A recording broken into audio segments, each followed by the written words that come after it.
जिंदगी में आदमी को जब जब आश्रित होने की आदत पड़ जाती है किसी की, या सपोर्ट मिलने की आदत पड़ जाती है, आदमी कमजोर होना शुरू हो जाता है।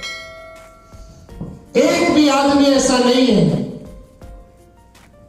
कि जिसको सपोर्ट मिला, आश्रित रहा और अपना मुकाम बड़ा बनाया। वो एक आदमी बताइए वैसा।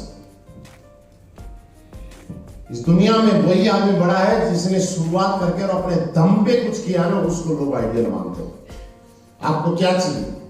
अपने दम पे करना चाहते हैं या आश्रित रहना चाहते हैं? अपने दम पे। जिस तरह से जब आपकी ताली बजाने की बारी आती है और साथ में गाना बज रहा होता है, तो एक आदमी अपनी तालियों की पूरी ताकत कभी नहीं लगाता है, गाने के साथ ऐसे चलता रहता है। राइट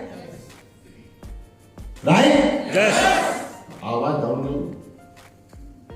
हमारे गांव के आसपास के लोग हमारी इज्जत का ख्याल रखिएगा। सिक्के की इज्जत बनाने में हमने बहुत मेहनत की है। राजस्थान में